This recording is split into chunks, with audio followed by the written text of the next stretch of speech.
Live हो गया। हाय, ये पंखा को उधर के किया है? हाय,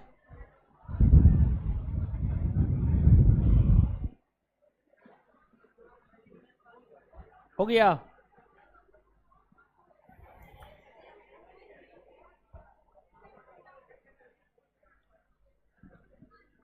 ये ब्राइटनेस का है, कम है जी, ब्राइटनेस कम है।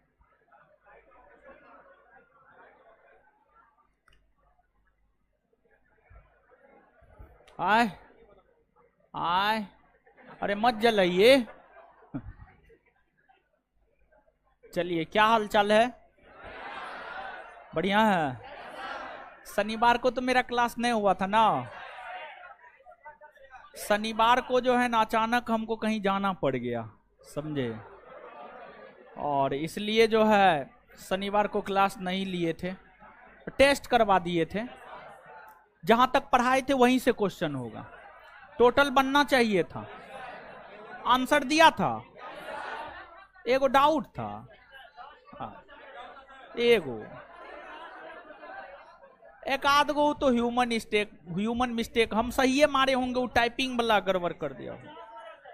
50 नंबर। ओ,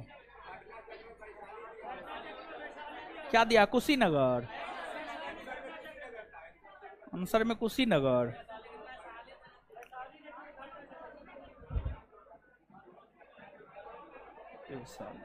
वैशाली। हाँ, चलिए अब शांत हो जाइए, शांत हो जाइए, शांत हो जाइए।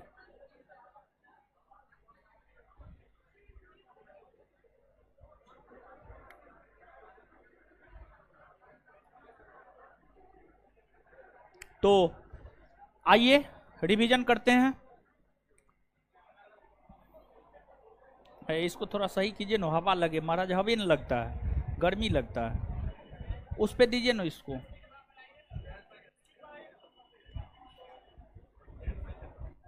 महाराज वो तो नीचे कर दिया, आगे से दीजिए ना। रुकिए ना, बढ़िया से दीजिए ना, थोड़ा आगे कीजिए इसको, गिरा दीजिएगा आप। हाँ,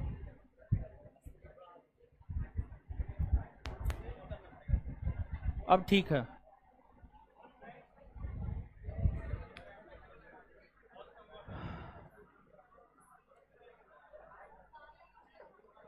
शांत हो जाइए। अब आइए पढ़ते हैं।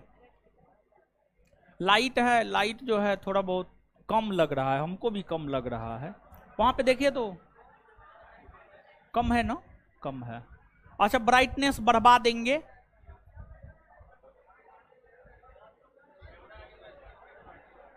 हाँ, ब्राइटनेस कम है। शांत रहिए, है शांत रहिए ना, शांत रहिए। आइए, गौतम बुद्ध ने जैन बौद्ध संघ सारनाथ ना, सारनाथ ना, बताइए। ये हम थोड़े किए होंगे कि हम बौद्ध संघ में 15 वर्ष ना, किस प्रणाली? गणतंत्रात्मक प्रणाली। बौद्ध संघ में शामिल होने वाले घटना को क्या कहते? हाँ, उपसंपदा, उप शपथ ग्रहण, प्रवचन, भिक्षुक और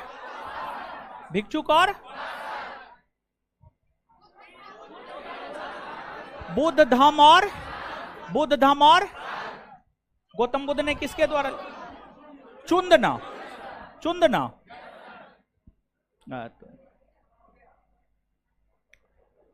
कितने? 80 वर्ष ना। कब हुई? हाँ, 483 ईस्वी। क्या कहा जाता है? महापरि अंतिम उपदेश किसे दिया? सुभद को। किसे दिया? महाबोधि या संबीर मंदिर, बिहार न, बिहार के गया में न, महापरिनिर्वाण मंदिर। उत्तर प्रदेश के कुशीनगर, उत्तर प्रदेश के कहां हुआ? राजगीर में न। राजगिरी के सप्तपर्णी गुफा कब हुआ? 483 ईस्वी। किसने? अजात शत्रु ने। महा आनंद उपाली ने।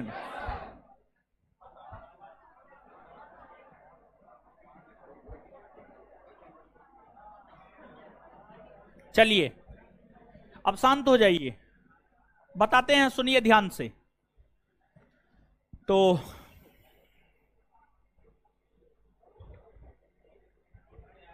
आपको जो है प्रथम बौद्ध सम्मेलन तक बता दिए थे, लिखा दिए थे। अब हेडिंग मारिएगा आप, द्वितीय बौद्ध सम्मेलन। द्वितीय बौद्ध सम्मेलन।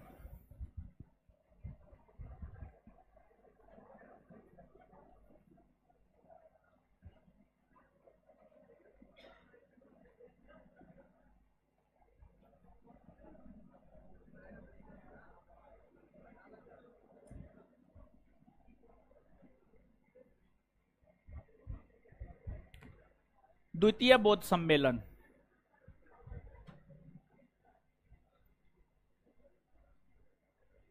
गौतम बुद्ध ने अपना अंतिम उपदेश सुबोध को दिया था, तो यही तो हम लिखाए हैं। तो इसमें हम गलती क्या लिखाए हैं? यही बात तो हम भी लिखाए हैं। अंतिम सुबोध को दिया था, यही बात तो हम भी लिखाए हैं। गलती क्या है? गलती तो कुछ नहीं है। द्वितीय बौद्ध सम्मेलन आपको अब जो है ना, यहाँ आइए ना, ठीक है। और जो लोग को सीट नहीं मिल रहा है ना, आप चिंता मत कीजिए, ठीक है।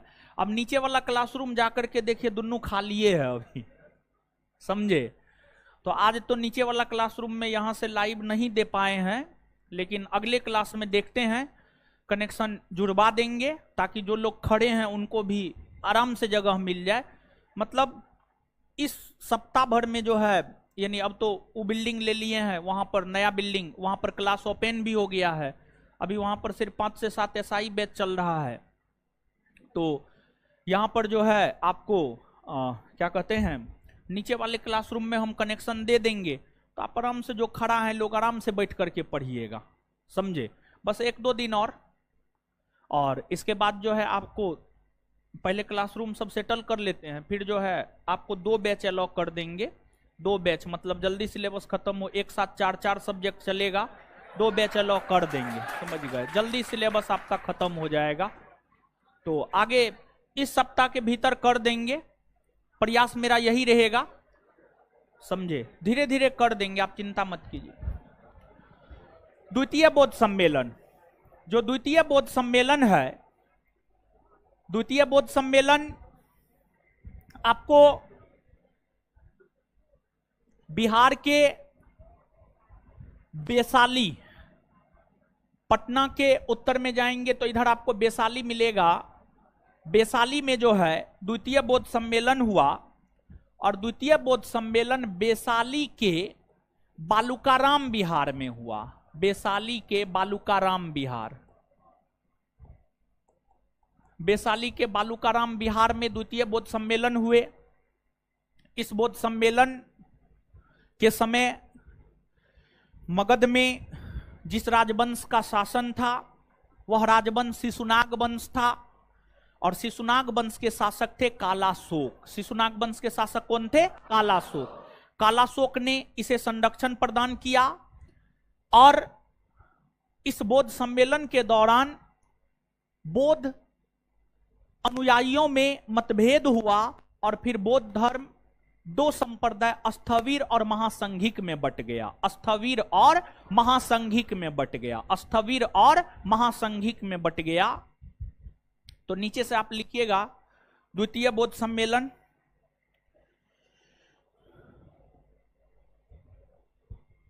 यह बौद्ध सम्मेलन 383 ईस्वी पूर्व में, यह बौद्ध सम्मेलन 383 ईस्वी पूर्व में, यह बौद्ध सम्मेलन 383 ईस्वी पूर्व में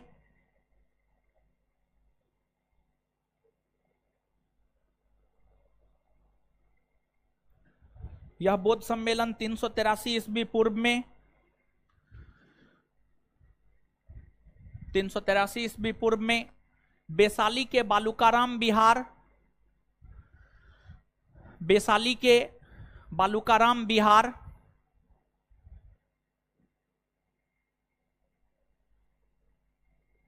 बिहार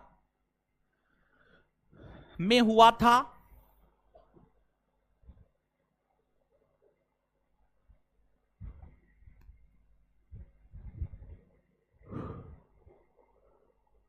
इस समय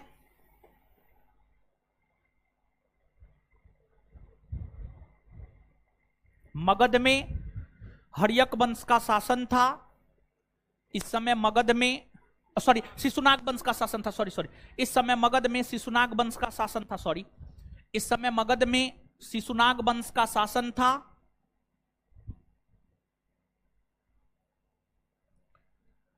इस समय मगध में शिशुनाग वंश का शासन था। इस समय मगध में शिशुनाग वंश का शासन था। शासक कालाशोक थे। शासक कालाशोक थे। शासक कालाशोक थे जिन्होंने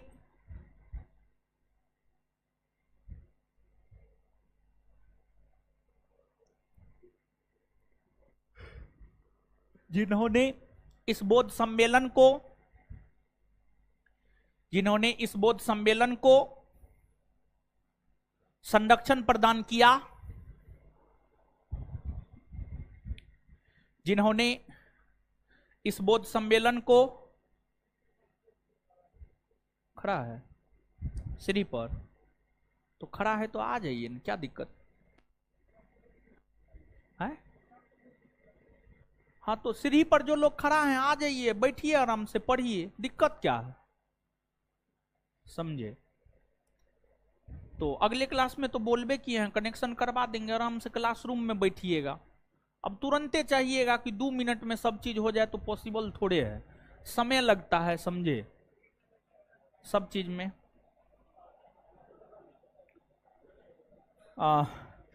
जिन्होंने इस बौद्ध सम्मेलन को संरक्षण प्रदान किया, फुल स्टॉप।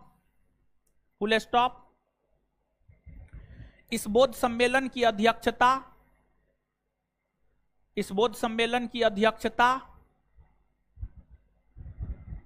सबाकामी के द्वारा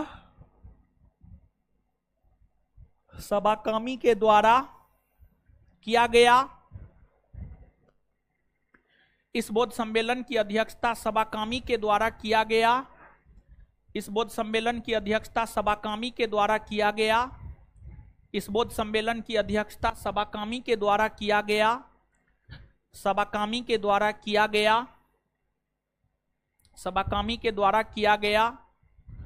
इस बौद्ध सम्मेलन के दौरान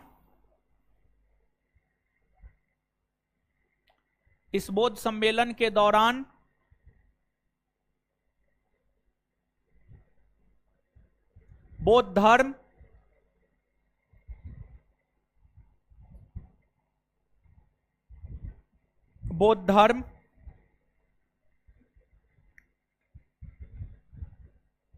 दो भाग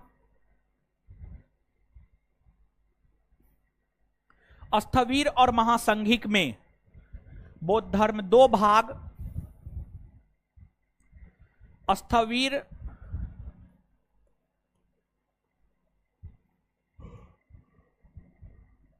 और महासंघिक में, स्थविर और महासंघिक में बट गया। स्थविर और महासंघिक में बट गया। स्थविर और महासंघिक में बट गया। स्थविर और महासंघिक में बट गया।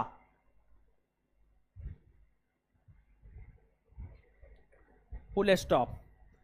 चलिए आगे, तृतीय या तीसरा बौद्ध सम्मेलन। तृतीय या तीसरा बौद्ध सम्मेलन,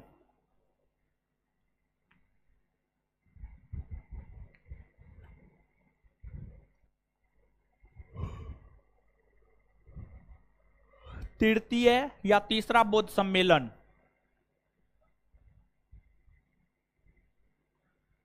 देखिए, ध्यान दीजिएगा। अगर तीसरा बौद्ध सम्मेलन को हम देखें तो जो तीसरा बौद्ध सम्मेलन है, तीसरा बौद्ध सम्मेलन जो है आपको पटना, उस समय पटना को पाटलिपुत्रा कहा जाता था, पाटलिपुत्रा के अशोकाराम बिहार में हुआ। पाटलिपुत्रा के अशोकाराम बिहार में, पाटलिपुत्रा के अशोकाराम बिहार में जो है आपको तीसरा बौद्ध सम्मेलन हुआ।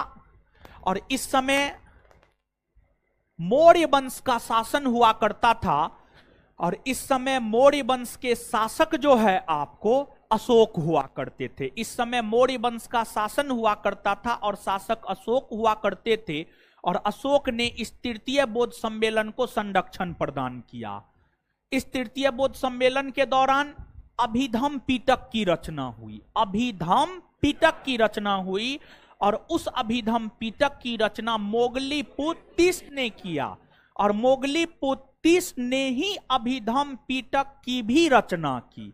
मतलब तृतीय बौद्ध सम्मेलन की अध्यक्षता करते हुए मोगलीपुत्तिस ने अभिधम पिटक नामक बौद्ध साहित्य की रचना की, और जो अभिधम पिटक है उसमें बौद्ध धर्म की दार्शनिक व्याख्या की गई है, उसमें बौद्ध धर्म की दार्शनिक व्याख्या की गई है। समझ गए? तो याद रखिएगा, नीचे से लिखिए।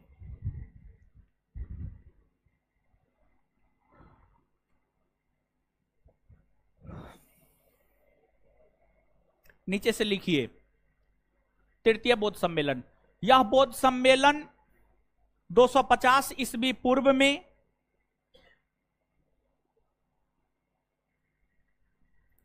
यह बौद्ध सम्मेलन 250 ईस्वी पूर्व में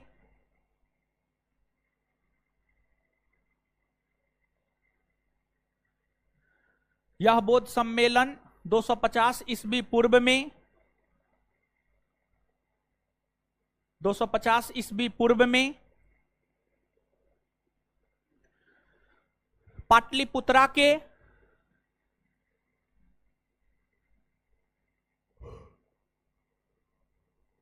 अशोकाराम बिहार,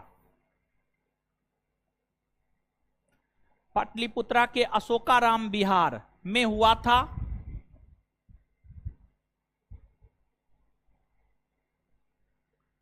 पाटलिपुत्रा के अशोकाराम बिहार में हुआ था, पाटलिपुत्रा के अशोकाराम बिहार में हुआ था। इस सम्मेलन के समय मौर्य वंश का शासन था। इस सम्मेलन के समय मौर्य वंश का शासन था।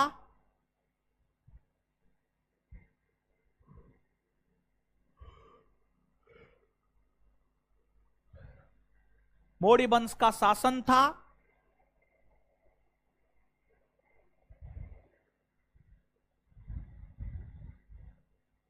Full stop. मौर्यवंशी शासक अशोक ने मौर्यवंशी शासक अशोक ने मौर्यवंशी शासक अशोक ने मौर्यवंशी शासक अशोक ने इस बौद्ध सम्मेलन को संरक्षण प्रदान किया।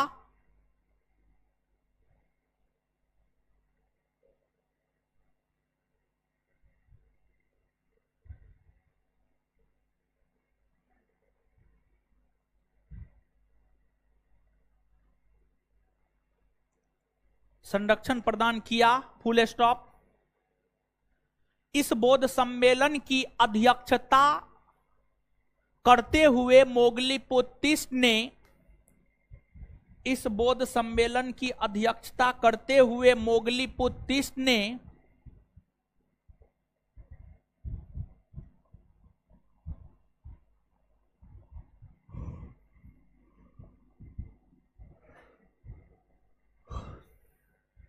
मोगलीपुत्तिस यहां पर लिखे हैं। इस बौद्ध सम्मेलन की अध्यक्षता करते हुए मोगलीपुत्तिस ने इस बौद्ध सम्मेलन की अध्यक्षता करते हुए मोगलीपुत्तिस ने मोगलीपुत्तिस ने मोगलीपुत्तिस ने ने अभिधम पिटक अभिधम पिटक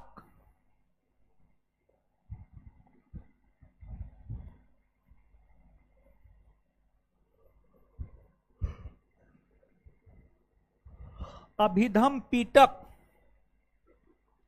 की रचना किया। अभिधम पिटक की रचना किया। इस बौद्ध साहित्य में इस बौद्ध साहित्य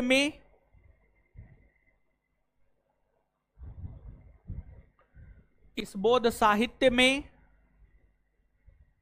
बौद्ध धर्म की दार्शनिक व्याख्या, इस बौद्ध साहित्य में बौद्ध धर्म की दार्शनिक व्याख्या, बौद्ध धर्म की दार्शनिक व्याख्या देखने को मिलती है।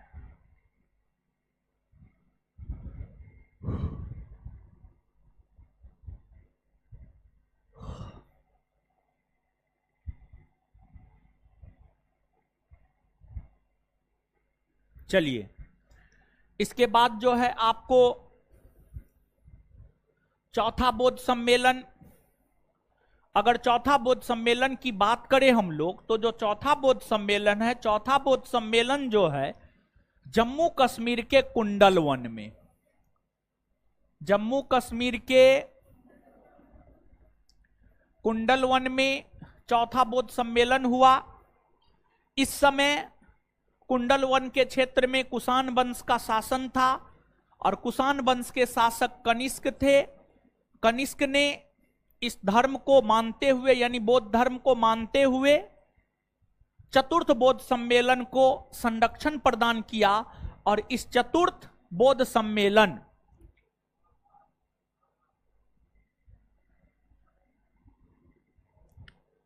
जो चतुर्थ बौद्ध सम्मेलन है, चतुर्थ बौद्ध सम्मेलन को संरक्षण प्रदान किया।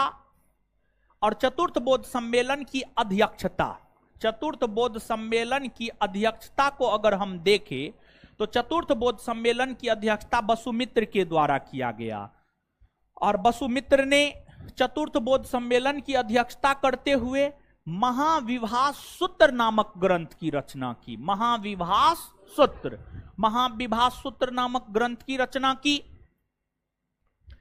और यह, यानी चतुर्थ बौद्ध सम्मेलन एकमात्र बौद्ध सम्मेलन है जो बिहार से बाहर हुआ है।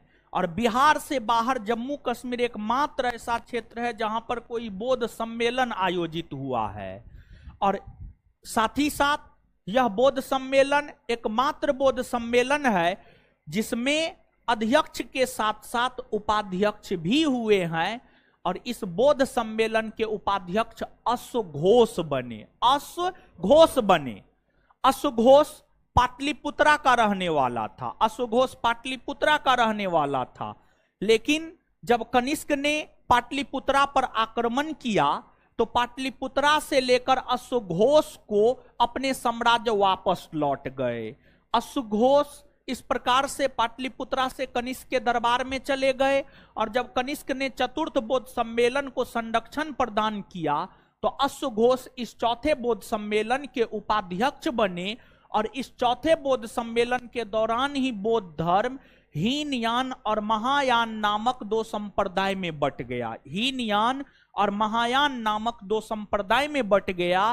तो जो चतुर्थ बौद्ध सम्मेलन के दौरान बौद्ध धर्म हीनयान महायान में बटा, हीनयान महायान में क्या अंतर है इसको जो है आगे हम लोग समझेंगे। समझ गए? और ध्यान रहे कि जब बौद्ध धर्म चतुर्थ बौद्ध सम्मेलन के दौरान हीनयान और महायान में बट गया तो इसके बाद जो है, जो शासक कनिष्क जिन्होंने इस बौद्ध सम्मेलन को संरक्षण प्रदान किया था, उन्होंने महायान संप्रदाय को स्वीकार किया। उन्होंने महायान संप्रदाय को स्वीकार किया। कनिष्क हो गए, कनिष्क के बाद हर्षवर्धन हो गए। ये सभी ऐसे शासक हुए जिन्होंने महायान संप्रदाय को स्वीकार किया। समझ गए? तो इसको आप याद रखिएगा। और साथ ही साथ यहां पर एक बात तृतीय बौद्ध सम्मेलन के विषय में और हम आपको बताते चले कि जो तृतीय बौद्ध सम्मेलन जिसे अशोक ने संरक्षण प्रदान किया था, अशोक ने व्यापक स्तर पर बौद्ध धर्म का प्रचार प्रसार किया। अशोक बौद्ध धर्म को अपनाने के बाद जो है, देखिए, जैसे कि मान लिया जाए कि हम ही किसी को संरक्षण प्रदान करते हैं, मतलब किसी को हम रखते हैं, मतलब जैसे ये लड़का है, ये हमारे लिए काम करता है, भले क्लास लगा करके अपना मुंह बंद करके बैठल रहता है, लेकिन काम तो करता है ना, क्लास तो लगाता है। समझिए, क्लास हमको नहीं लगाने आता तब ना उसको रखे हुए हैं। तो मतलब इसको रखे हुए मतलब इनको संरक्षण हम दे रहे हैं, हम अपने अधीन रखे हुए हैं। तो अब हमारे लिए ये काम कर रहा है तब तो हम इनको संरक्षण दिए हुए, हम इनको अपने अधीन रखे हुए। अगर हमारे लिए काम नहीं करता तो फिर कोई बात ही नहीं था। तो किसी भी शासक ने जो बौद्ध धर्म को संरक्षण प्रदान किया, कहीं ना कहीं उनका बौद्ध धर्म से जुड़ाव होगा, बौद्ध धर्म से लगाव होगा, तब उन्होंने संरक्षण प्रदान किया। और अशोक ने बौद्ध धर्म को जब संरक्षण प्रदान किया तो अशोक ने बौद्ध धर्म के प्रचार प्रसार को लेकर अपना दूत, अपना राजदूत अलग अलग देशों में भेजा। अशोक ने नेपाल में अपना दूत भेजा, म्यांमार में अपना दूत भेजा, श्रीलंका में भेजा, मालदीव में भेजा, तिब्बत में भेजा। यानी कुल मिलाकर के बौद्ध धर्म का जो विदेशी सरजमी पर आगमन हुआ है वह आपको अशोक के समय हुआ है, अशोक के समय हुआ है। इस बात को भी आप ध्यान से याद रखिएगा, क्योंकि पूछे जाते हैं। ठीक है, ऐसे अशोक पढ़ाएंगे तो वहां पर तो हम बताएंगे ही, यहां पर जानकारी के लिए बता दे। अब जो परीक्षा में पूछे जाने वाली बात है उसको 2 बार 3 बार 4 बार जान लिए तो हानि थोड़े करेगा, नहीं करेगा, वो फायदा ही करता है, हानि नहीं करता है।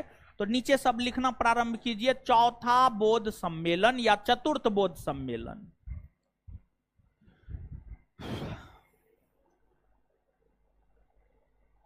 लिखिए हीरो, हाँ लिखिए, यह बौद्ध सम्मेलन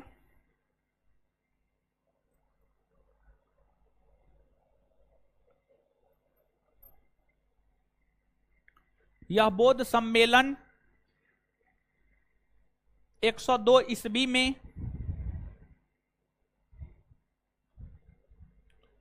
यह बौद्ध सम्मेलन 102 ईस्वी में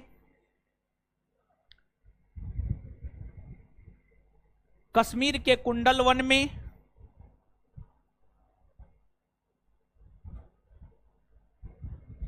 हुआ था, कश्मीर के कुंडलवन में हुआ था। यह एकमात्र ऐसा बौद्ध सम्मेलन है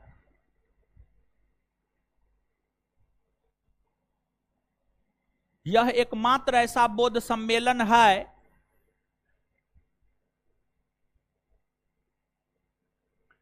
यह एकमात्र ऐसा बौद्ध सम्मेलन है जो बिहार के बाहर हुआ है।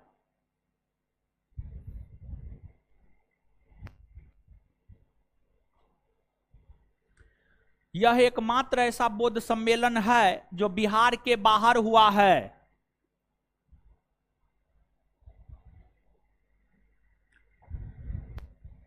इस बौद्ध सम्मेलन को संरक्षण प्रदान इस बौद्ध सम्मेलन को संरक्षण प्रदान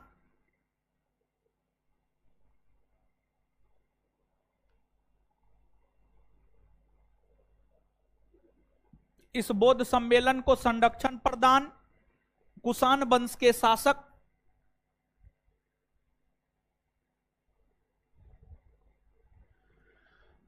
कनिष्क ने कुषाण वंश के शासक कनिष्क ने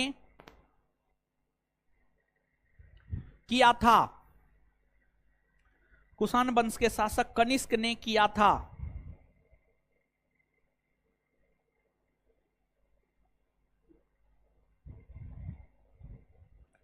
कनिष्क ने किया था। इस बौद्ध सम्मेलन के अध्यक्ष वसुमित्र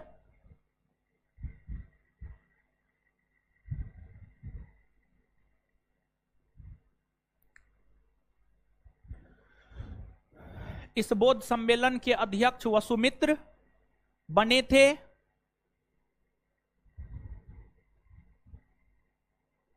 इस बौद्ध सम्मेलन के अध्यक्ष वसुमित्र बने थे।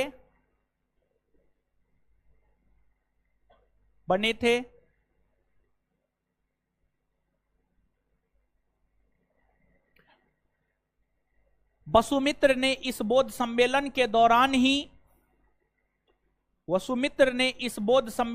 दौरान ही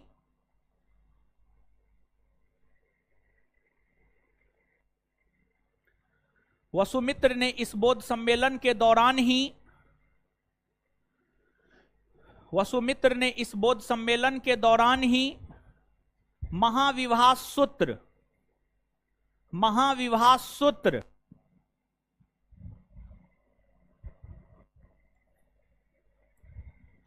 महाविवाह सूत्र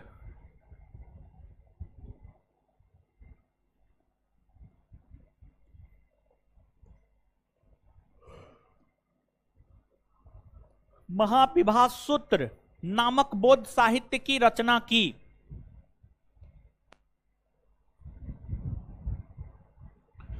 महाविवाह सूत्र नामक बौद्ध साहित्य की रचना की।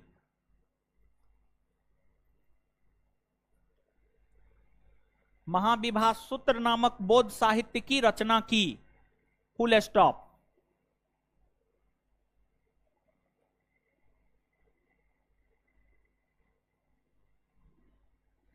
इस बौद्ध सम्मेलन के उपाध्यक्ष अश्वघोष हुए। इस बौद्ध सम्मेलन के उपाध्यक्ष अश्वघोष हुए।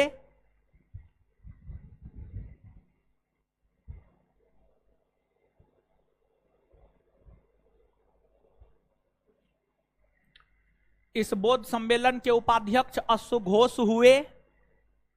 अश्वघोष हुए जो पाटलिपुत्रा का रहने वाला था।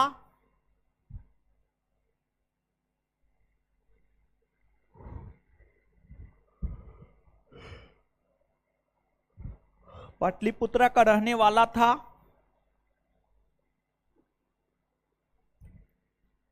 Full stop. अश्वघोष ने बुद्ध चरितम अश्वघोष ने बुद्ध चरितम अश्वघोष ने बुद्ध चरितम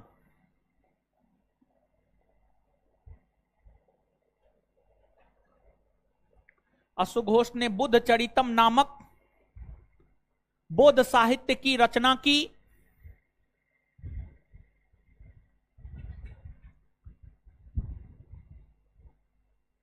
बुद्ध चरितम नामक साहित्य की रचना की। इस बौद्ध साहित्य को बौद्धों का रामायण कहा जाता है। इस बौद्ध साहित्य को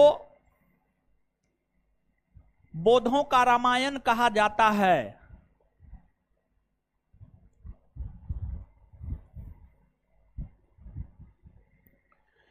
इस बौद्ध साहित्य को बौद्धों का रामायण कहा जाता है।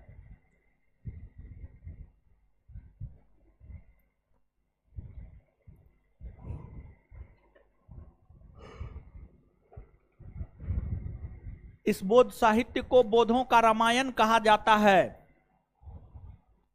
बौद्धों का रामायण कहा जाता है। Full stop.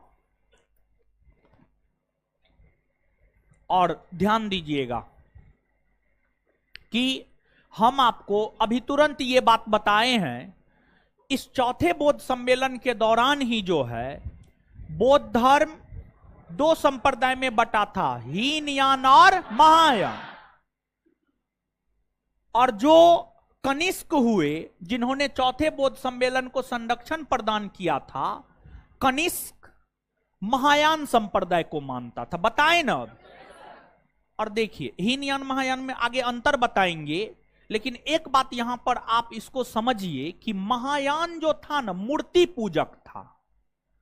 महायान मूर्ति बनाकर उसकी आराधना करने लगे। जैसे हम लोगों को मां सरस्वती को पूजना होता है तो उसका मूर्ति ला करके पूजते हैं।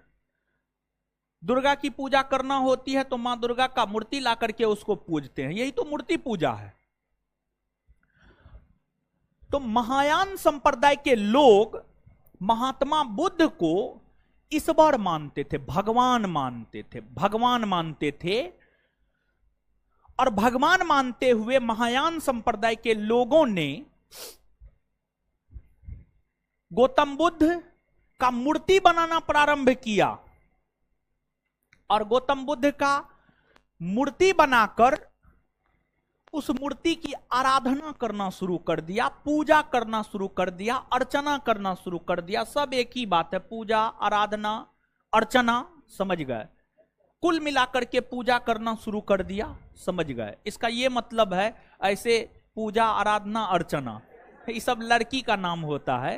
देखिए कितना बढ़िया वर्ड है, पूजा, अर्चना, आराधना, समझ गए। हाय, अभी कोई नहीं मिलेगी। अच्छा, बड़ी एक्सपीरियंस है। क्या गो लड़की धोखा दी है?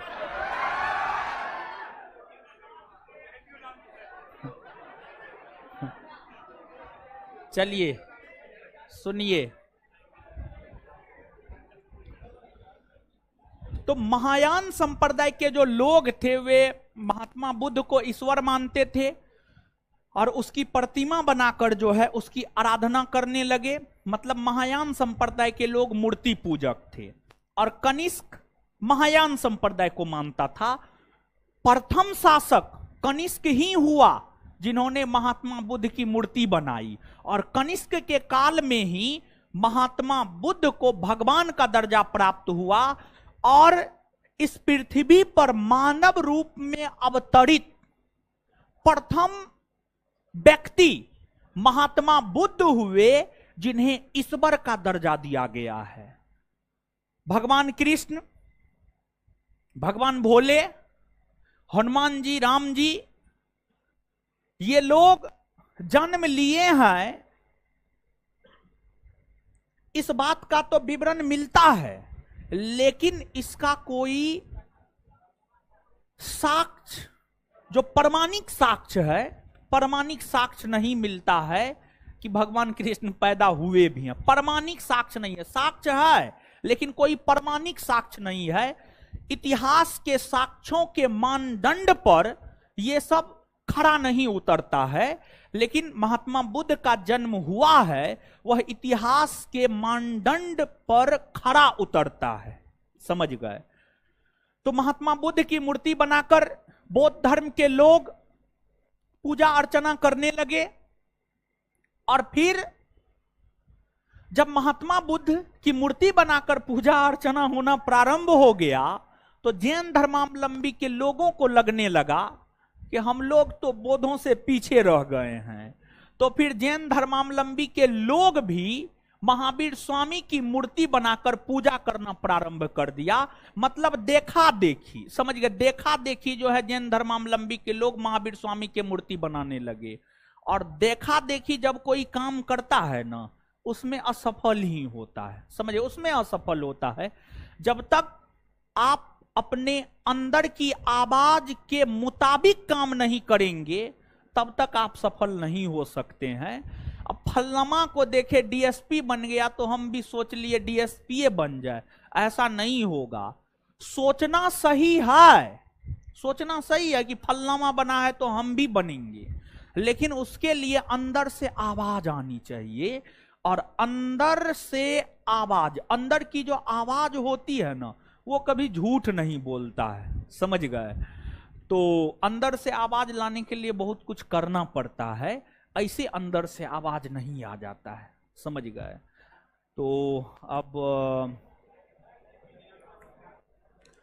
पैराग्राफ चेंज करके लिखिएगा। और यहां पर एक बात और जान लीजिए, महात्मा बुद्ध की जो पहली प्रतिमा थी, महात्मा बुद्ध की पहली प्रतिमा मथुरा शैली में बना था। मूर्ति निर्माण करने की एक शैली है मथुरा, समझिए, मूर्ति निर्माण करने की एक शैली है मथुरा। जैसे इसको आप समझिएगा, जैसे कुछ टीचर होते हैं वो पहले लिखा देंगे तब आपको समझाएंगे, कुछ टीचर होते हैं सिर्फ लिखेबे करते हैं, कुछ टीचर होते हैं पहले समझा देंगे तब लिखाएंगे, कुछ टीचर होते हैं पीपीटी लेकर आएंगे और बकते जाएंगे, ठीक है, बोलते जाएंगे फलना हुआ, देख देख करके चिल्ला हुआ, ढेकना हुआ। और ये जो पीपीटी वाला मास्टर होता है ना, वो मास्टर को हम मास्टर नहीं मानते हैं। आप मास्टर मान सकते हो पीपीटी वाला को, लेकिन हम मास्टर नहीं मानते जो पीपीटी लेकर के आकर के पढ़ता है, समझ गए। उसका क्या महत्व, कोई महत्व नहीं है महाराज। जैसे बिट्टू सर देखिएगा, अगर आप बिट्टू सर से बायोलॉजी पढ़े होंगे, एकदम नक्शा बनाते हैं, समझिए, बनाते होंगे। कंकाल तंत्र पढ़ाए हैं आप लोग को, हाँ तो अब आगे होगा। रिप्रोडक्शन सिस्टम पढ़ाए हैं, वो सब नहीं हुआ है, एक ही चैप्टर हुआ है और नया आप लोग में शुरू हुआ, तो उसमें भी तो फूल पत्ती सबका बनाते होंगे, समझे, बनाते होंगे। अरे कोई फूल पत्ती है वो सीधा ला करके दिखा दिए, ये है वो है वो है, और कोई बना करके दिखाएंगे। देखिए सब नक्शा तो सब तो गूगल पे है, सब तो इंटरनेट पे है, तो उसको डाउनलोड करके तो हम लोग भी दिखा सकते हैं, लेकिन हम लोग नहीं दिखाते, हम लोग बना करके दिखाते हैं कि थोड़ा ज्यादा आपको समझ में आए, समझ गए, और इससे ज्यादा इफेक्टिव हम लोग भी सोचते हैं कि क्या बेहतर होगा, और जो बेहतर होता है वो हम लोग आप लोग के लिए करते हैं। नीचे से लिखिएगा आप। तो हाँ ये बात बता रहे थे, हर टीचर का अपना अपना एक शैली होता है, वैसे ही जो मूर्ति निर्माण है, मूर्ति निर्माण का भी अपना अपना एक शैली है। तो मथुरा कला शैली है, गंधार कला शैली है, तो महात्मा बुद्ध की पहली प्रतिमा मथुरा कला शैली में, जबकि महात्मा बुद्ध की सर्वाधिक प्रतिमा गंधार कला शैली में बना है, गंधार कला शैली में बना है। तो पैराग्राफ चेंज करके लिखना है, चतुर्थ बौद्ध सम्मेलन के बाद ही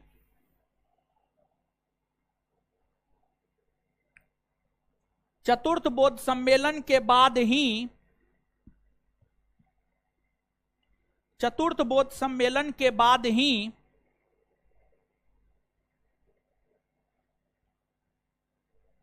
महात्मा बुद्ध को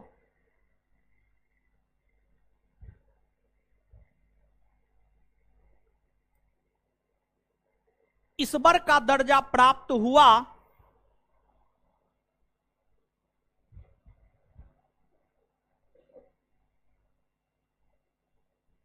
ईश्वर का दर्जा प्राप्त हुआ, फुल स्टॉप,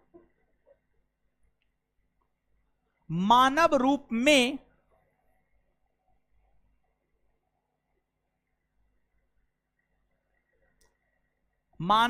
में जन्म लिए महात्मा बुद्ध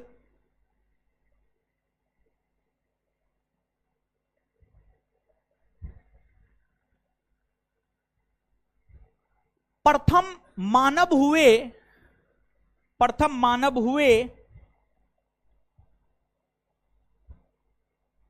जिन्हें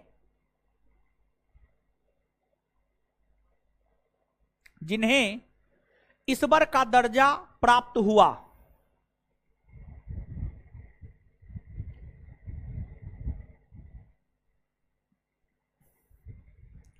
सर्वप्रथम उसी में सर्वप्रथम कुषाण काल में सर्वप्रथम कुषाण काल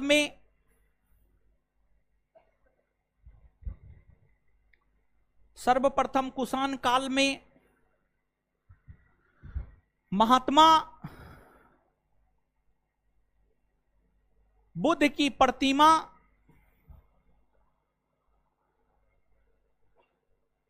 सर्वप्रथम कुषाण काल में महात्मा बुद्ध की प्रतिमा बनाई जाने लगी।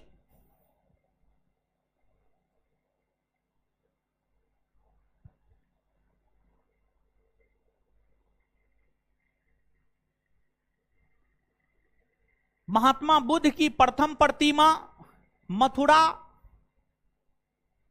महात्मा बुद्ध की प्रथम प्रतिमा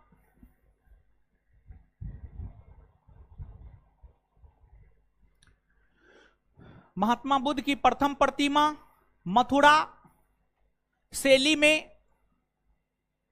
महात्मा बुद्ध की प्रथम प्रतिमा मथुरा शैली में निर्मित है।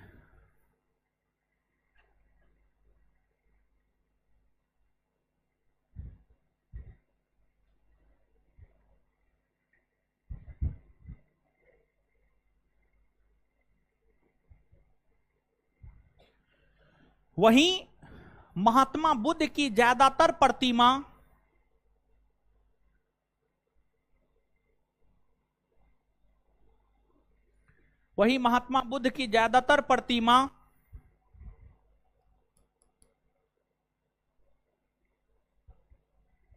गंधार कला शैली में निर्मित है। महात्मा बुद्ध की ज्यादातर प्रतिमा गंधार कला शैली में निर्मित है। महात्मा बुद्ध की ज्यादातर प्रतिमा गंधार कला शैली में निर्मित है। महात्मा बुद्ध की ज्यादातर प्रतिमा गंधार कला शैली में निर्मित है।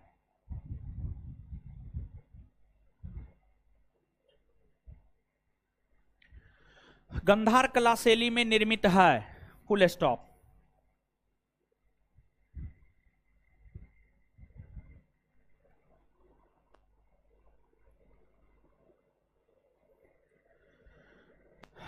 अब नीचे से नोट देकर के लिखिएगा।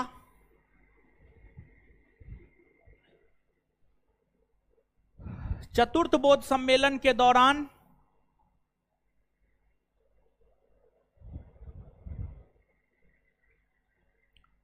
चतुर्थ बौद्ध सम्मेलन के दौरान बौद्ध धर्म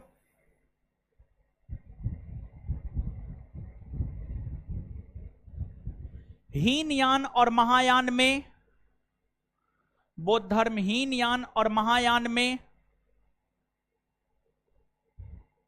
बट गया था। हीनयान और महायान में बट गया था। हीनयान और महायान में बट गया था।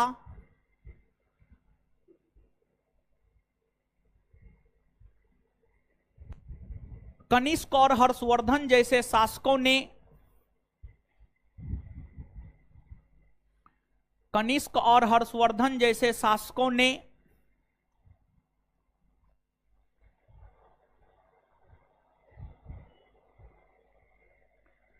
कनिष्क और हर्षवर्धन जैसे शासकों ने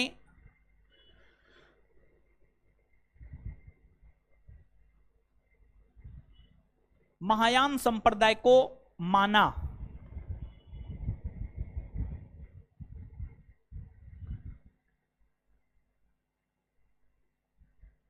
अब जो है ध्यान दीजिएगा, ये दोनों संप्रदाय जो है, ये दोनों संप्रदाय जो है, इन दोनों संप्रदायों में क्या अंतर है इसको समझेंगे।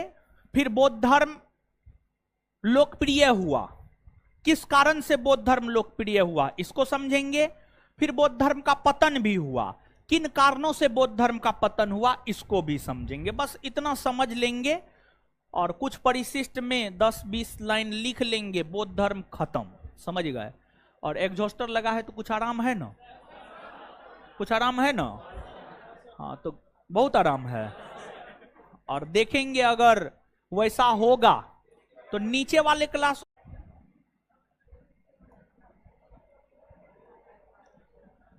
एक में लिखिए हीनयान,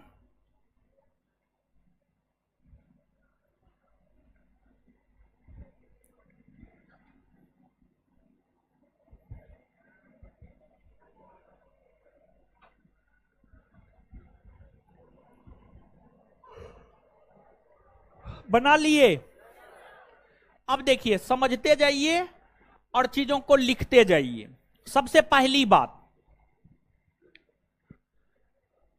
बौद्ध धर्म के अंतर्गत बौद्ध धर्म को मानने वाले वैसे अनुयायी जिन्होंने गौतम बुद्ध की बातों को शब्दशः माना, जिन्होंने गौतम बुद्ध की बातों को शब्दशः माना,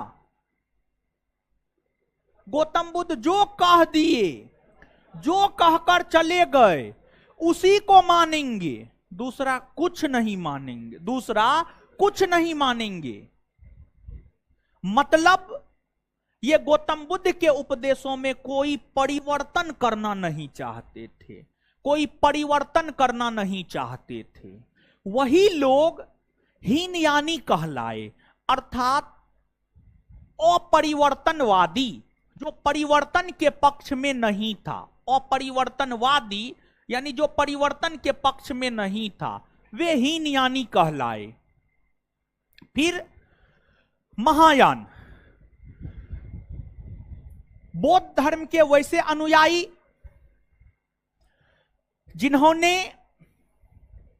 समय के अनुकूल गौतम बुद्ध के उपदेशों में परिवर्तन करते हुए उन बातों को मानने का काम किया, वही महायानी कहलाए।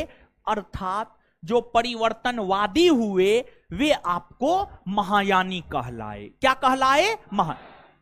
मतलब गौतम बुद्ध जो कह दिए वही लक्ष्मण देखा है, उसके परे कुछ नहीं, हीनयान।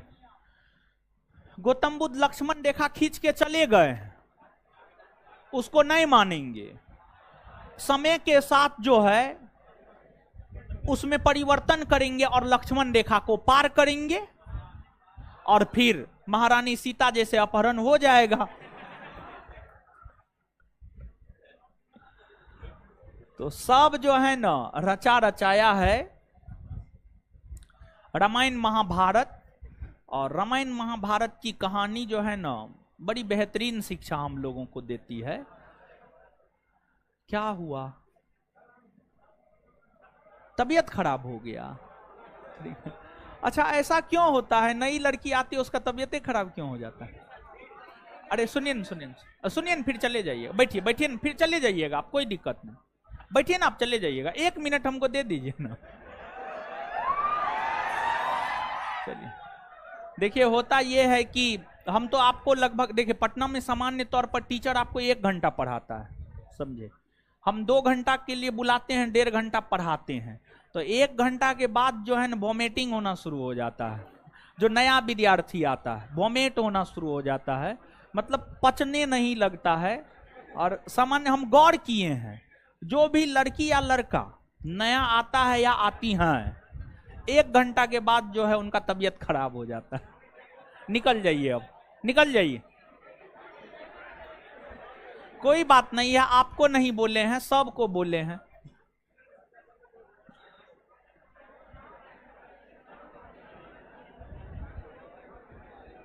आइएगा ना, फिर नहीं आइएगा? काहे? आ जाइएगा।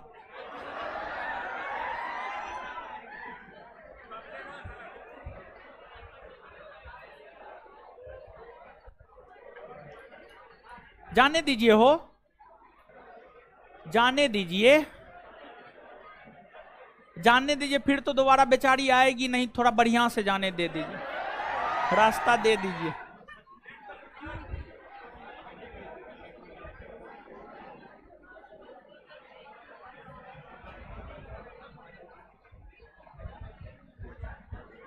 एकदम देखिए उठ उठ के देख रहा है।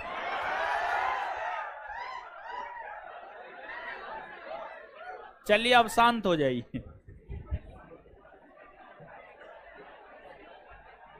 देखिए क्लासरूम का नियम है, जो आपका क्लास डेमो करने के लिए आई है, कोई भी टीचर, अगर वो पूरा क्लास नहीं करती है, इसका सीधा सा मतलब होता है कि वो फिर अब नहीं आएगी।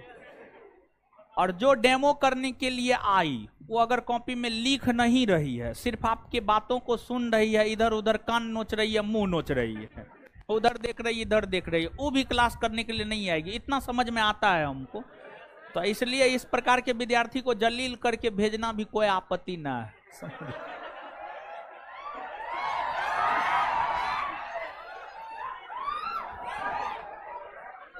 चलिए, नई विद्यार्थी थी वो ना, पुरानी थी ना, मेरा नजर तो उस पर पहली बार पड़ा।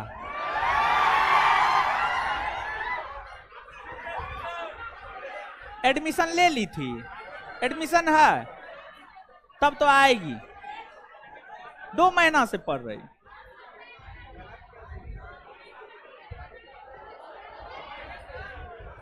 अच्छा ठीक है, लिखिए हीनयान महाया, लिखिए हीनयान में, हीनयान। अच्छा, वो अगले क्लास में आएगी तो हमको दिखा दीजिएगा थोड़ा सा। हीनयान डैश देकर, गौतम बुद्ध के उपदेशों को शब्दशः हीनयान में लिखना है। 2 कॉलम बनाए थे ना, हीनयान और महायान। हीनयान और महायान दो कॉलम बनाए थे ना। तो हीनयान में लिखना है, हीनयान में गौतम बुद्ध के द्वारा दिए गए उपदेशों को, गौतम बुद्ध के उपदेशों को, कोई बात नहीं है, गौतम बुद्ध के उपदेशों को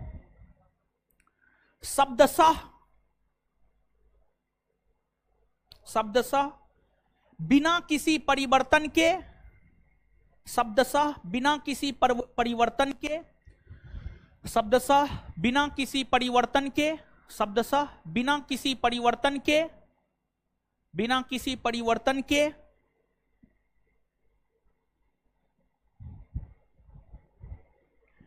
जिन बौद्ध अनुयायियों ने स्वीकार किया, जिन बौद्ध अनुयायियों ने स्वीकार किया, जिन बौद्ध अनुयायियों ने स्वीकार किया,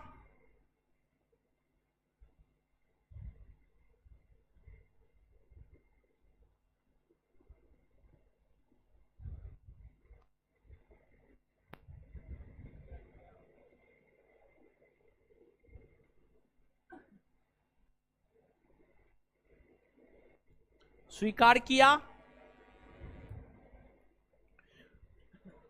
उन्हें हीनयानी कहा गया।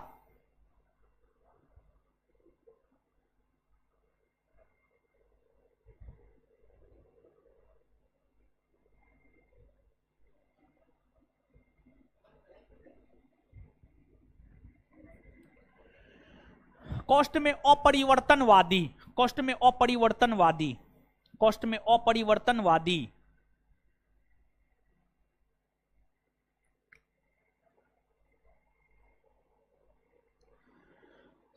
अब महायान में लिखिएगा,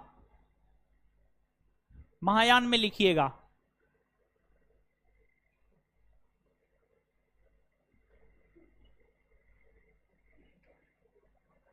महायान में लिखिएगा गौतम बुद्ध के उपदेशों को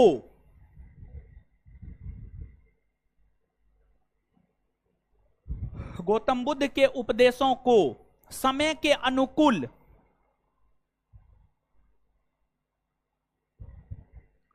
गौतम बुद्ध के उपदेशों को समय के अनुकूल परिवर्तन करते हुए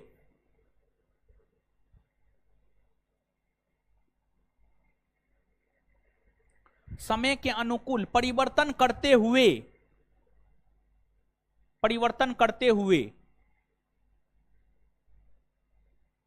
जिन बौद्ध अनुयायियों ने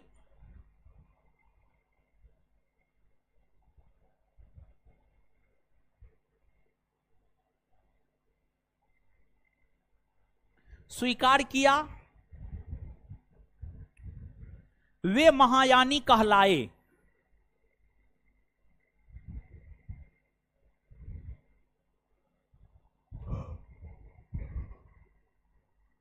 वे महायानी कहलाए। कॉस्ट में परिवर्तनवादी, कॉस्ट में परिवर्तनवादी, कॉस्ट में परिवर्तनवादी, कॉस्ट में परिवर्तनवादी। चलिए अब देखिए, हीनयान संप्रदाय के जो लोग थे वे महात्मा बुद्ध को महापुरुष मानते थे, महापुरुष मानते थे, और जो महायान संप्रदाय के लोग थे वे महात्मा बुद्ध को ईश्वर मानते थे। इसलिए ये लोग महात्मा बुद्ध की मूर्ति बनाकर पूजा करना प्रारंभ कर दिया। महायान संप्रदाय के लोग मूर्ति पूजक थे, महात्मा बुद्ध की मूर्ति बनाकर पूजा किया करते थे। मौ से महायान, मौ से मूर्ति पूजक, ये मूर्ति पूजक था। हीनयान मूर्ति पूजक नहीं था, ये मूर्ति पूजा नहीं किया करता था। इसके बाद आगे बताएंगे, लेकिन उससे पहले लिखिए ये बात। हीनयान में, हीनयान में लिखना है ही न या न, हीनयान में लिखना है। इस संप्रदाय के लोग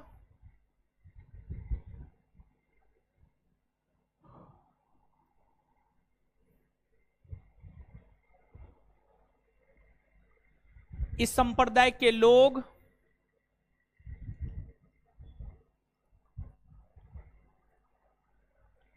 इस संप्रदाय के लोग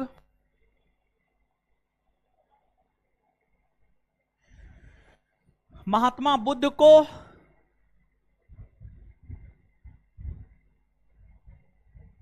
इस संप्रदाय के लोग महात्मा बुद्ध को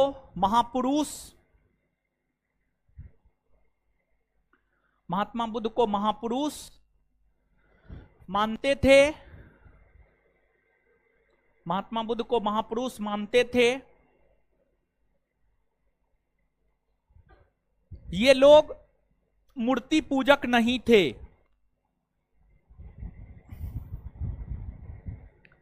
ये लोग मूर्ति पूजक नहीं थे।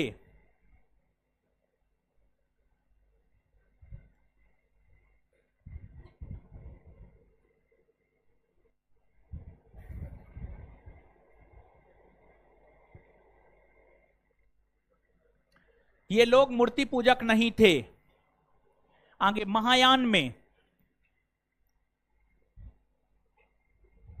इस संप्रदाय के लोग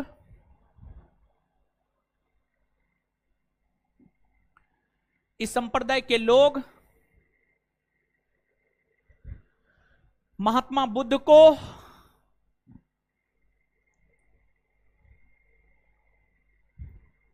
ईश्वर मानते थे।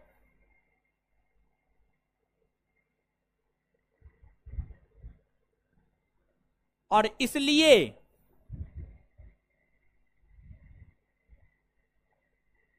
उनकी प्रतिमा बनाकर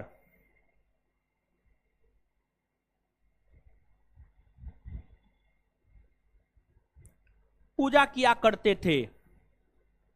इसलिए उनकी प्रतिमा बनाकर पूजा किया करते थे।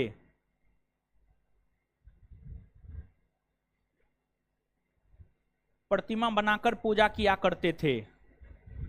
Full stop. अब इसके बाद आगे सुनिएगा।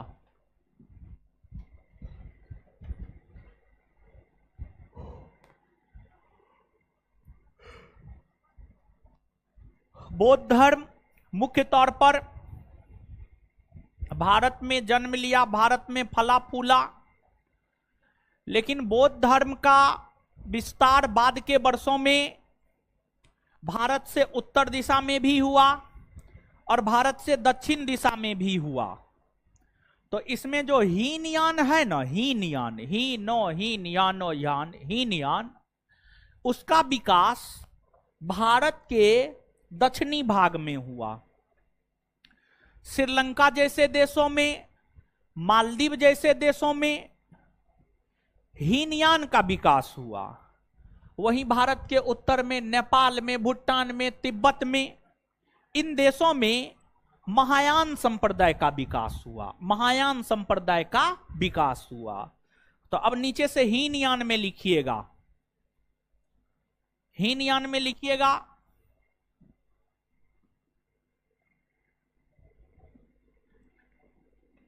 हीनयान का विकास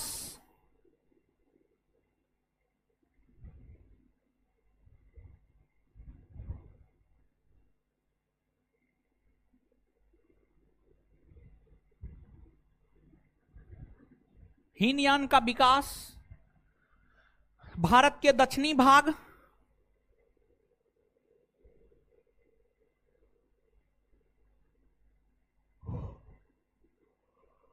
श्रीलंका,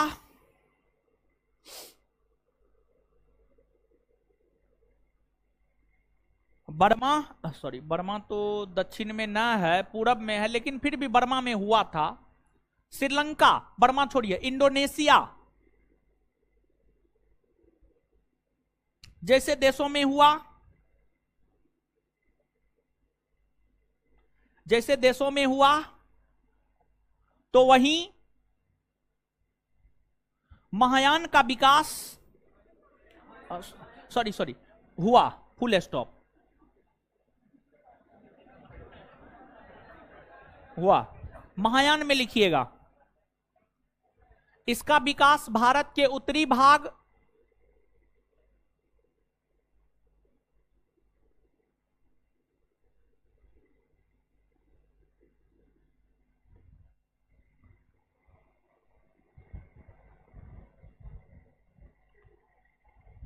इसका विकास भारत के उत्तरी भाग जैसे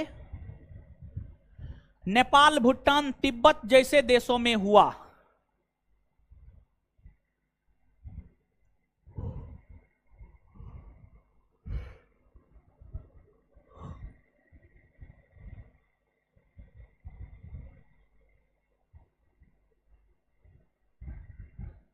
नेपाल, भूटान, तिब्बत जैसे देशों में हुआ।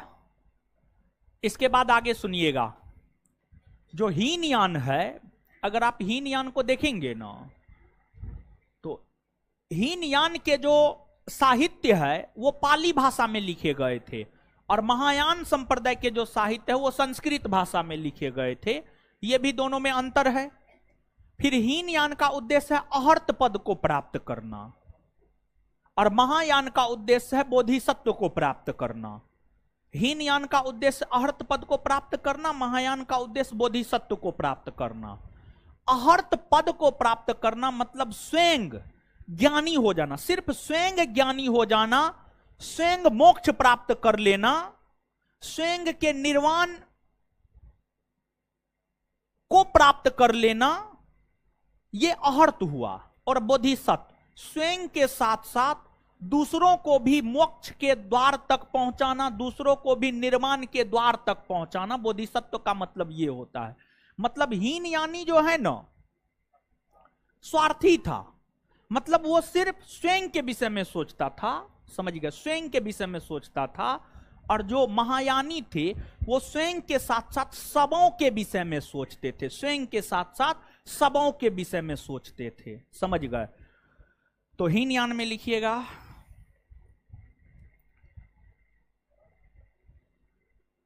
इस संप्रदाय का बौद्ध साहित्य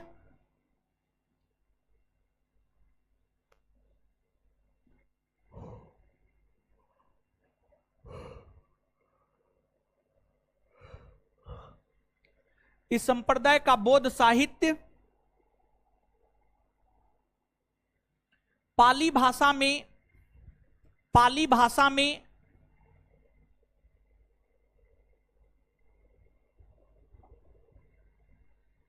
लिखा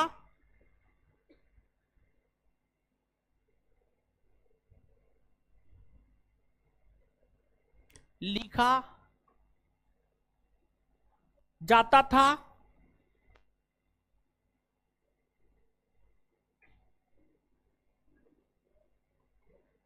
महायान में लिखिएगा,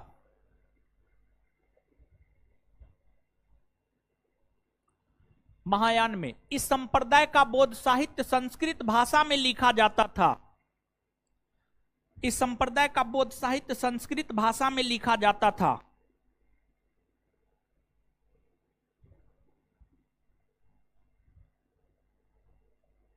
संस्कृत भाषा में लिखा जाता था। अब फिर से हीनयान में लिखिएगा, इसका उद्देश्य अहर्त पद को प्राप्त करना, इसका उद्देश्य अहर्त पद को प्राप्त करना, अहर्त पद को प्राप्त करना होता है।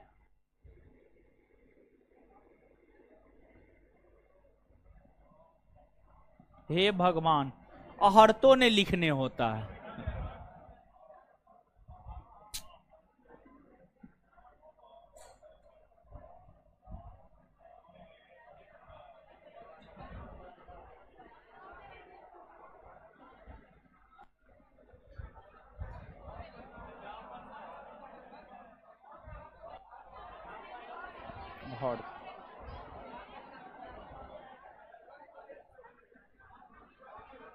अच्छा, जो भी होगा, आगे महायान में लिखिए।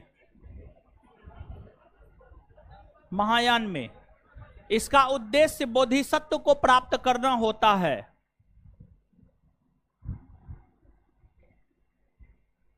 इसका उद्देश्य बोधिसत्व को प्राप्त करना होता है। इसका उद्देश्य बोधिसत्व को प्राप्त करना होता है।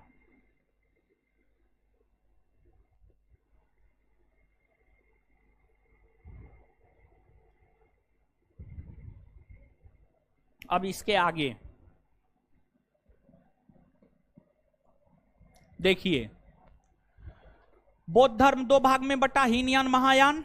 बाद में जाकर जो है ना, ये जो हीनयान है, हीनयान दो भाग में बट गया, दो संप्रदाय में बट गया। और हीनयान जो दो संप्रदाय में बटा, वो आपको व्यभाषिक और स्वतांत्रिक, व्यभाषिक और स्वतांत्रिक,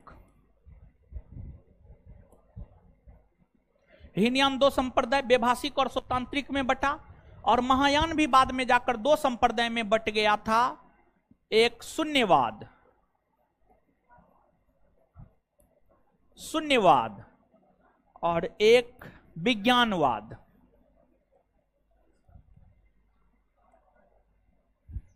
शून्यवाद को ही माध्यमिक वाद भी कहा जाता है, और विज्ञानवाद को ही योगाचार भी कहा जाता है, योगाचार, समझ गए। तो कालांतर में जाकर के हीनयान भी दो संप्रदाय में बट गया, महायान भी दो संप्रदाय में बट गया, समझ गए। तो अब हीनयान में लिखिएगा,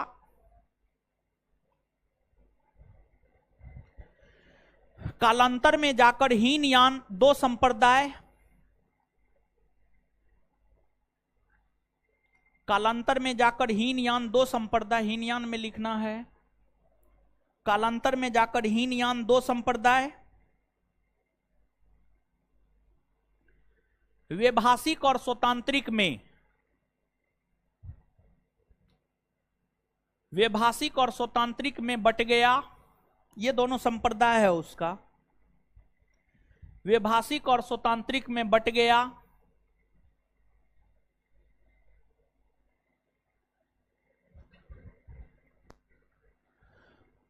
महायान में लिखिएगा,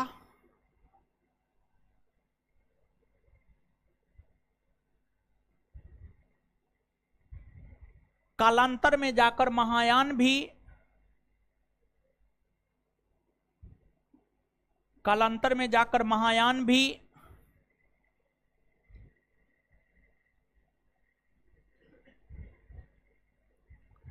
कालांतर में जाकर महायान भी दो संप्रदाय,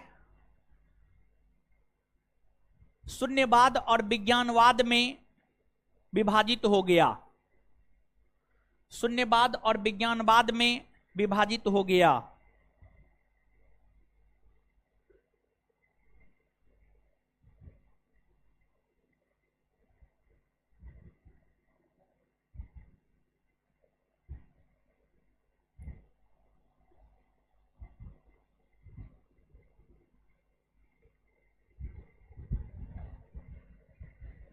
शून्यवाद और विज्ञानवाद में विभाजित हो गया,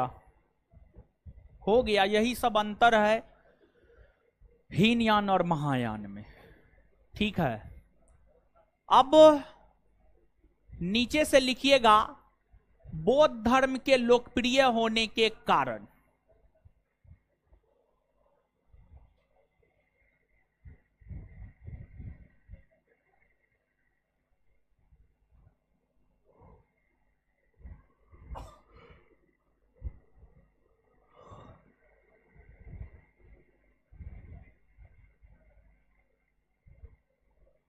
सुनिए, बौद्ध धर्म के लोकप्रिय होने का कारण क्या क्या है, सुन रहे हैं, लिख नहीं रहे हैं? हाँ, देखिए, बौद्ध धर्म के लोकप्रिय होने के कई कारण हैं, जिसमें पहला कारण है गौतम बुद्ध द्वारा जो मध्यम मार्ग की शिक्षा दी गई है, गौतम बुद्ध के द्वारा जो मध्यम मार्ग की शिक्षा दी गई है, यह बौद्ध धर्म के लोकप्रिय होने के कारणों में सर्व प्रमुख कारण है। गौतम बुद्ध ने हर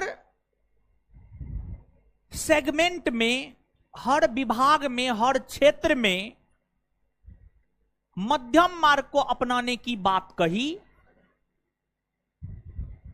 मतलब सत्य और अहिंसा का पालन करना है, लेकिन कठोरता पूर्वक नहीं करना है, एक सीमा तक करना है। अगर जरूरत झूठ बोलने की है, झूठ बोलने से किसी का जान बच रहा है, बोल दीजिए झूठ, वो झूठ झूठ नहीं गिना जाएगा, समझ गए। अगर झूठ बोलने से किसी को मदद मिल जा रहा है, बोल दीजिए झूठ, कोई दिक्कत नहीं है, वो झूठ झूठ की श्रेणी में नहीं आएगा। अगर झूठ बोलने से किसी का उपकार हो रहा है, कर दीजिए उपकार, कोई दिक्कत नहीं है, वो झूठ झूठ की श्रेणी में नहीं आएगा। मतलब अब ये नहीं कि राजा हरिश्चंद्र बन के बैठे हैं और राजा हरिश्चंद्र बनने के चक्कर में सब जमीनों बिक गया, तो वैसा इंसान भी इस संसार में सरवाइव नहीं कर सकता है। भगवान कृष्ण भगवान थे, ईश्वर का दर्जा मिला है। युद्ध भूमि में ताल ठोक के कहे हैं कि हम ईश्वर हैं, और वो छल कपट का सहारा लिया। नहीं तो भीष्म पितामह जैसे और द्रोणाचार्य जैसे शूरवीर को हराने का औकात था पांडवों में? नहीं, एकदम नहीं था। द्रोणाचार्य का आत्मविश्वास, आत्मबल तो तब कम हो गया जब उसको पता चला कि उसका पुत्र अश्वत्थामा मर गया। अश्वत्थामा हाथी का नाम था, अश्वत्थामा हाथी मारा गया, और कृष्ण भगवान फैलवा दिए कि अश्वत्थामा मारा गया। और फिर उसमें होता यह है कि जो पांडव का बड़ा भाई है युधिष्ठिर, युधिष्ठिर धर्मराज महाराज माना जाता है, उनको झूठ नहीं बोलते हैं। और द्रोणाचार्य जो है युधिष्ठिर से कंफर्म होना चाहते थे कि अश्वत्थामा मारा गया है या नहीं मारा गया है। द्रोणाचार्य को भी किसी पे विश्वास नहीं था, तो पूछा गया था द्रोणाचार्य के द्वारा। द्रोणाचार्य युधिष्ठिर से पूछा, अश्वत्थामा मारा गया? तो युधिष्ठिर बोले, हां अश्वत्थामा मारा गया। इतना जब तक बोला तब तक में भगवान कृष्ण शंख फूंक दिए, समझ गए, जोर से शंख फूंक दिए। आगे युधिष्ठिर बोलते कि हाथी मारा गया, लेकिन उसको द्रोणाचार्य सुन नहीं पाया, उसका आत्मविश्वास खत्म हो गया वहीं पर, समझ गए, और फिर बेचारा पराजित हुआ।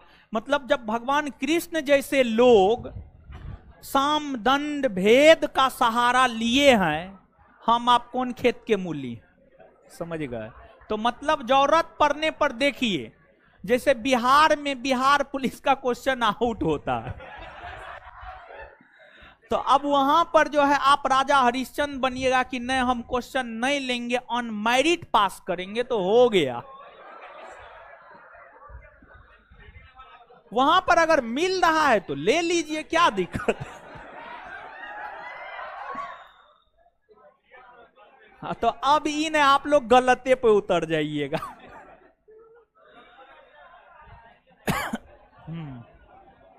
हाँ, तो मध्यम मार्ग को अपनाया, एक तो ये हो गया। दूसरा, बौद्ध धर्म में गौतम बुद्ध ने सामाजिक समानता के सिद्धांत को स्वीकार किया। मतलब उनका मानना था कि समाज में सभी लोग एक समान है, महिला हो, पुरुष हो, गरीब हो, अमीर हो, निम्न जाति का हो, उच्च जाति का हो, काला हो, गोरा हो, इस आधार पर कोई भेदभाव नहीं होगा कि निम्न जाति का है, उच्च जाति का है, ना, इस सब आधार पर कोई भेदभाव नहीं होगा।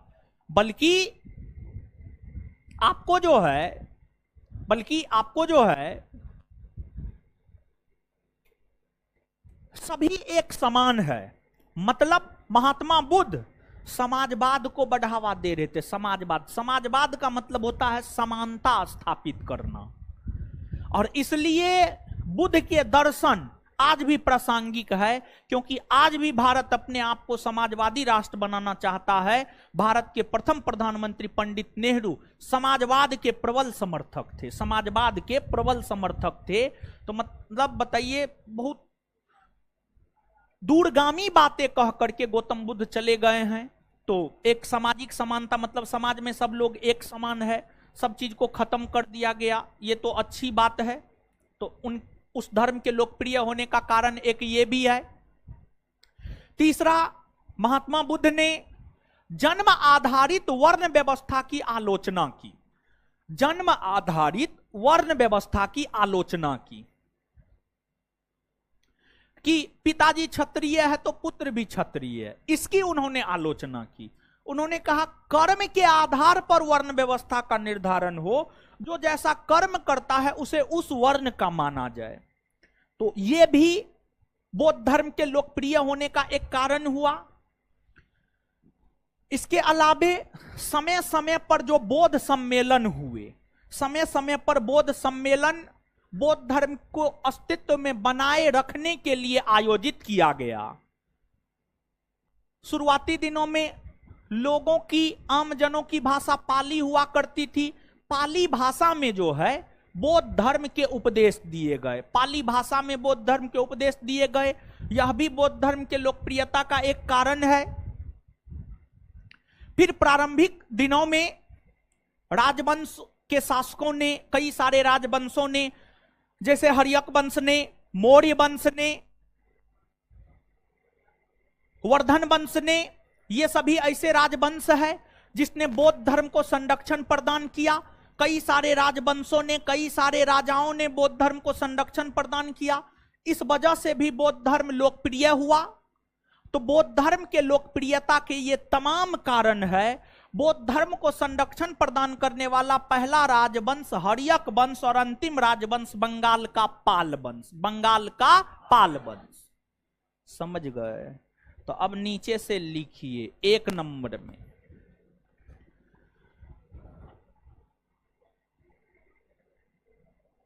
मध्यम मार्ग को अपनाया जाना।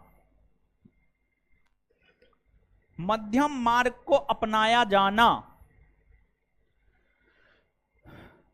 मध्यम मार्ग को अपनाया जाना। 2 नंबर में, सामाजिक समानता के सिद्धांत को स्वीकार करना।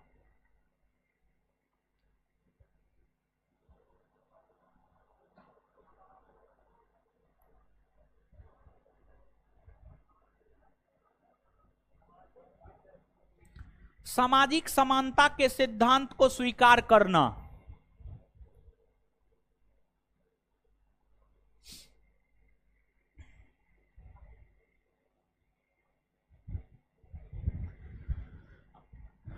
सामाजिक समानता के सिद्धांत को स्वीकार करना। 3 नंबर में, आम जनों की भाषा पाली में उपदेश दिया जाना।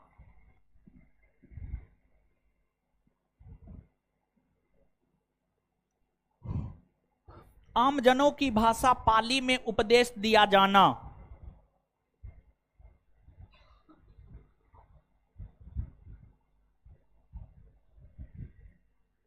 आम जनों की भाषा पाली में उपदेश दिया जाना। आम जनों की भाषा पाली में उपदेश दिया जाना। पाली में उपदेश दिया जाना। नेक्स्ट,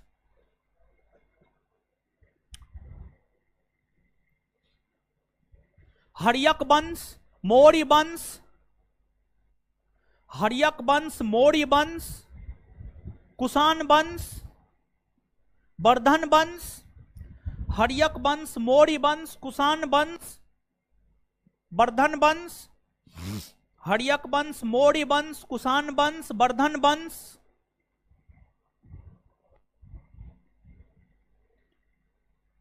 जैसे राजवंशों द्वारा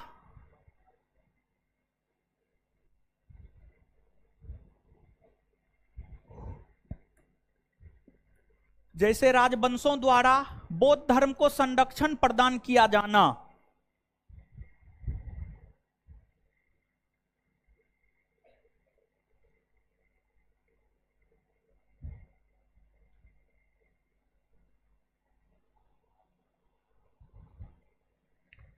उसके नीचे नोट देकर के एक पॉइंट लिखिएगा,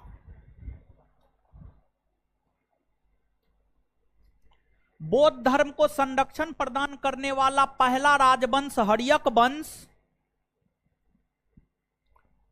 बौद्ध धर्म को संरक्षण प्रदान करने वाला पहला राजवंश हर्यक वंश।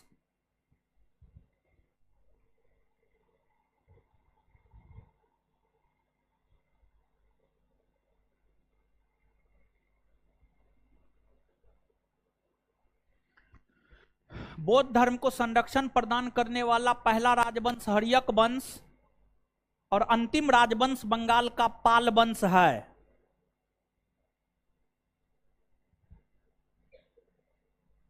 और अंतिम राजवंश बंगाल का पाल वंश है।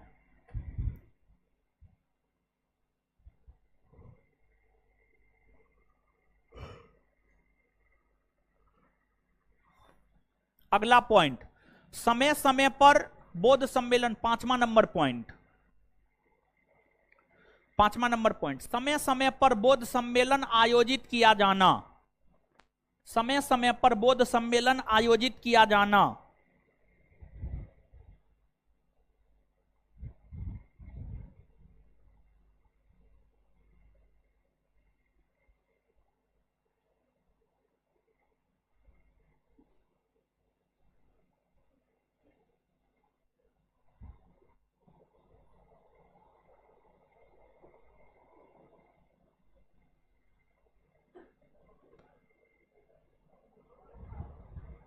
चलिए, ये सब बौद्ध धर्म के लोकप्रिय होने के कारण, ठीक है, हो गया।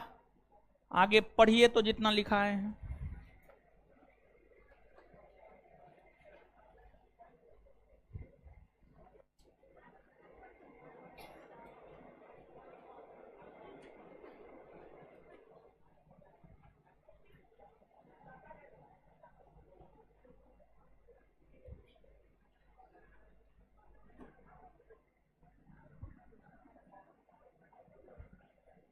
पढ़िए।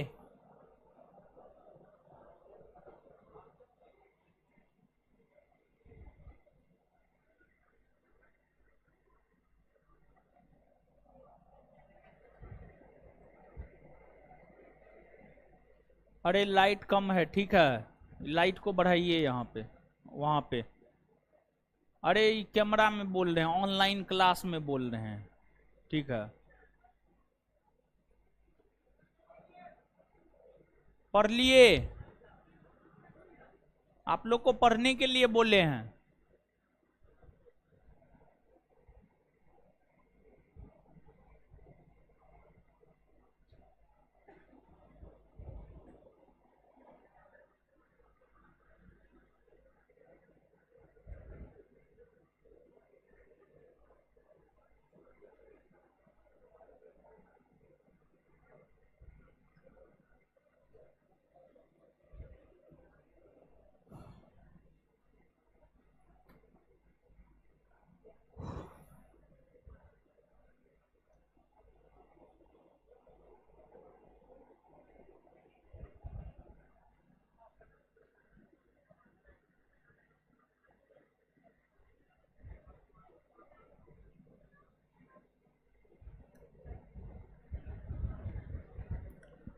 पढ़ लिए?